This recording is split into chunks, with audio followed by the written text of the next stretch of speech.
तो दोस्तों आज हम समझेंगे एल्बिडो के बारे में। इस 1 मिनट में हम पूरा कॉन्सेप्ट समझेंगे और यूपी पीसीएस प्रीलिम्स 2026 में संभावित प्रश्नों को देखेंगे। उसके लिए क्या ज़रूरी है? उसके लिए पीवाईक्यू ज़रूरी है। तो सबसे पहले 2021 में क्वेश्चन पूछा गया एल्बिडो से संबंधित। निम्नलिखित में कौन-सा अन्य तीनों की तुलना में सबसे ज़्यादा सूर्य की रोशनी को परावर्तित करता है? रेत का रेगिस्तान, धान की खेती की भूमि, ताज़ा बर्फ से ढकी भूमि, प्रेरी भूमि, समशीतोष्ण घास का मैदान। तो देखेंगे एल्बिडो का मतलब होता है परावर्तन की क्षमता, यानी जितनी चिकनी सतह रहेगी और सफ़ेद और चमकदार सतह रहेगी, उतना ही प्रकाश का परावर्तन ज़्यादा होगा, यानी प्रकाश अंतरिक्ष में ज़्यादा भेजेगा। ध्यान रखिएगा एल्बिडो का संबंध देखेंगे हीट बजट से है।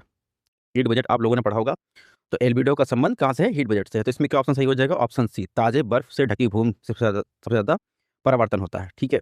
तो ये आपको ध्यान रखना है। यानी उच्च एल्बिडो आपसे पूछा जाए, सबसे ज़्यादा रिफ्लेक्शन जो होगा, परावर्तन कहाँ होगा? चमकदार सफ़ेद सतह से होगा।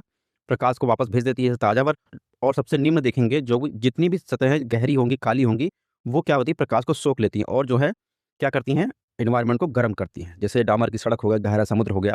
अब क्वेश्चंस कहाँ से पूछा गया?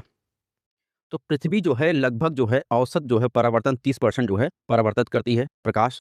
तो उसमें सबसे ज़्यादा परावर्तन होता है जो ताज़ा बर्फ़ होती है, फिर स्नो से 80 से 90% होता है। उसके बाद बादलों से 40 से 90% होता है। फिर रेगिस्तान डेज़र्ट से आप देखेंगे 30 से 40% होता है। फिर घास के मैदान से देखेंगे 15 से 25% होता है और वहीं फॉरेस्ट से देखेंगे 5 से 15% होता है। फिर गहरा महासागर से 2 से 10% होता है। तो ये कुछ सीक्वेंस है, ये आपको याद रखना है। ठीक है? तो ये तो बात हो गई एल्बिडो की। तो एल्बिडो से बेसिक कॉन्सेप्ट आपको समझ में आ गया कि सिंपल लैंग्वेज है, एल्बिडो का संबंध प्रकाश की परावर्तन की क्षमता से है और इसका संबंध हीट बजट से है। ठीक है? तो ये बेसिक कुछ कॉन्सेप्ट है, आपको ध्यान रखना है।